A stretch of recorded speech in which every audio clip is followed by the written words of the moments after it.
El Código Da Vinci, por Dan Brown. Capítulo 26. A pesar de su inmensa fama, el cuadro de la Mona Lisa solo medía 80 por 54 centímetros y era más pequeño que las reproducciones que vendían en la tienda del museo. Estaba colgado en la pared noroeste de la Salle des Etats, tras un panel protector de plexiglás de unos 5 centímetros de grosor. Pintado en una tabla de madera de álamos, su aire etéreo y neblinoso se atribuía al dominio que Leonardo da Vinci poseía de la técnica del esfumato, que consigue que las formas parezcan fundirse las unas con las otras. Desde que había llegado al Louvre, la Mona Lisa, o la Gioconda, como también se conocía, había sido robada en 2 ocasiones, la última en 1911, cuando desapareció de la sala, el Salón Carré. Según eso, la sala impenetrable. Los parisinos lloraron desconsoladamente en las calles y escribieron cartas a los periódicos pidiendo a los ladrones que devolvieran la obra. 2 años después descubrieron la Mona Lisa en el doble fondo de un baúl en un hotel de Florencia. Landon, que ya le había dejado claro a Sophie que no tenía ninguna intención de irse, atravesó con ella la sala.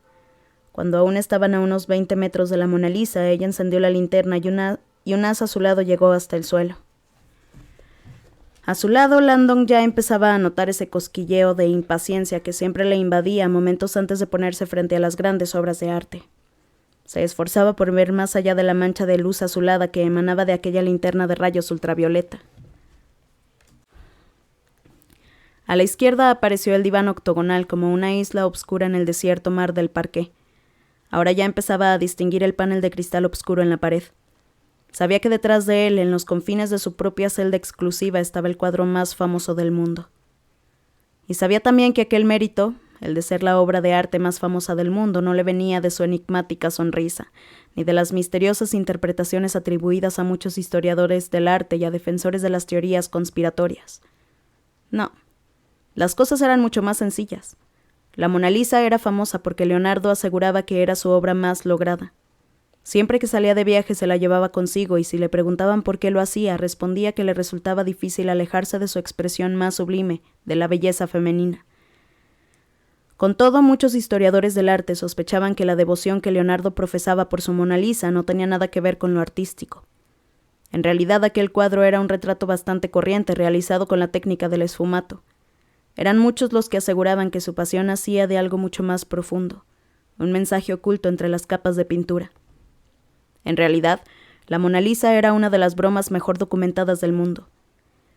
Muchos libros de historia del arte demostraban que el cuadro era un collage de dobles sentidos y alusiones jocosas, y sin embargo, por increíble que pareciera, la mayoría de la gente seguía considerando aquella sonrisa como un gran misterio. Ningún misterio, pensó Landon, adelantándose un poco y viendo ya el marco del cuadro. Hacía muy poco había compartido el secreto de la Mona Lisa con un grupo de personas bastante atípico, una docena de internos de la cárcel del condado de Essex. El seminario que daba Landon en aquella institución penitenciaria formaba parte de un programa de la Universidad de Harvard que tenía por objeto incorporar la educación al sistema de prisiones. Cultura para convictos, como a los compañeros de Landon le gustaba llamarlo. De pie junto al proyector de diapositivas, en la penumbra de la biblioteca de la cárcel, Landon había compartido el secreto de la Mona Lisa con los presos que asistían a clase. Hombres que sorprendentemente mostraban un gran interés y que a pesar de su dureza eran inteligentes. Tal vez se hayan dado cuenta, les dijo Landon acercándose a la imagen de la Mona Lisa proyectada en la pared, de que el fondo que rodea la cara no es uniforme. Señaló la zona en cuestión. Leonardo pintó el horizonte de la parte izquierda bastante más bajo que el de la derecha. ¿La cagó sin querer?, preguntó uno de los internos. Landon soltó una carcajada. No era su costumbre. En realidad es uno de sus trucos. Al pintar más bajo el horizonte del lado izquierdo, Leonardo consiguió que la Mona Lisa pareciera mucho más grande de ese lado que del otro. Una pequeña broma de consumo interno. Históricamente, a los conceptos de lo masculino y lo femenino se les ha atribuido lados. La izquierda es lo femenino y la derecha lo masculino. Como Leonardo era un gran defensor de los principios femeninos, quiso que la retratada fuera más majestuosa vista desde la izquierda que desde la derecha. «He oído que era maricón», dijo un hombre bajito con perilla. Landon torció el gesto. «Los historiadores no suelen decirlo así, Pero sí, Leonardo da Vinci era homosexual. ¿Y por eso le iba tanto todo el rollo ese de lo femenino? En realidad, Leonardo estaba en sintonía con el equilibrio entre lo masculino y lo femenino. Creía que el alma humana no puede iluminarse a menos que incorpore los dos elementos, el masculino y el femenino.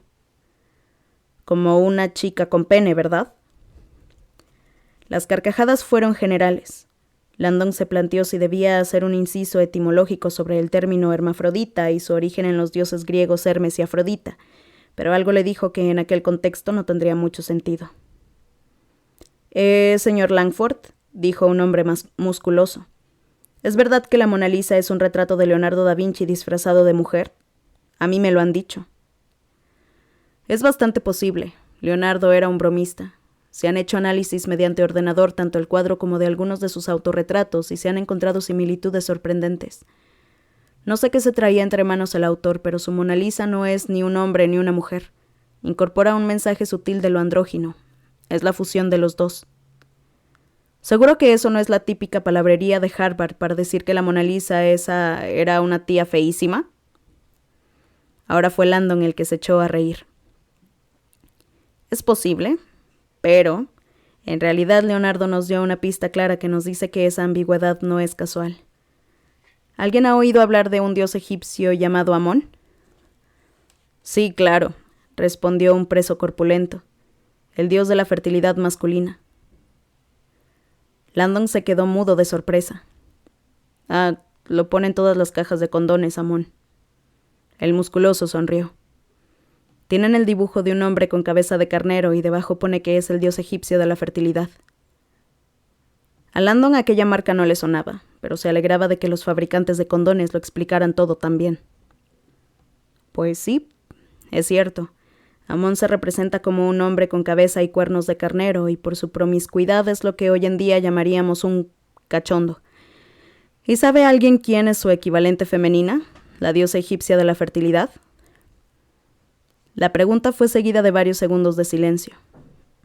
Era Isis, les dijo Landon, tomando una tiza.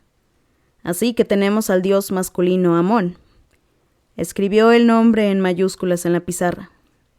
Y a la diosa femenina Isis, cuyo antiguo pictograma fue durante una época, Lisa. Landon terminó de escribir y se alejó del proyector. Amón Lisa. ¿Le suena a algo? Mona Lisa. Me cago en... murmuró un interno. Landon asintió. Señores, no es solo que la cara de la Mona Lisa tenga un aspecto andrógino, es que su nombre es un anagrama de la divina unión de lo masculino y lo femenino. Y ese, amigos míos, es el secretillo de Leonardo, y lo que explica la enigmática sonrisa de la mujer del cuadro. Mi abuelo ha estado aquí, dijo Sophie, poniéndose al momento de rodillas a menos de 3 metros del cuadro. Enfocó con la linterna un punto del suelo de parqué.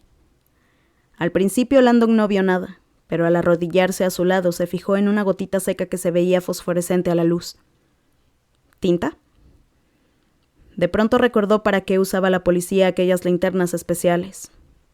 Sangre. Se puso alerta. Sophie tenía razón. Jacques Saunier había ido a ver a la Mona Lisa antes de morir. No habría venido hasta aquí si no hubiera tenido algún motivo, susurró Sophie poniéndose de pie. Sé que me ha dejado un mensaje por aquí.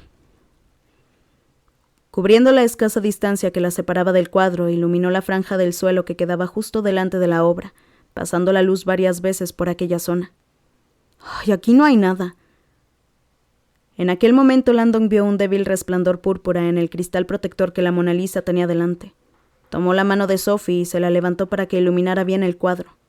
Los dos se quedaron estupefactos. Sobre el cristal brillaban 4 palabras violáceas, escritas directamente sobre el rostro de la Mona Lisa.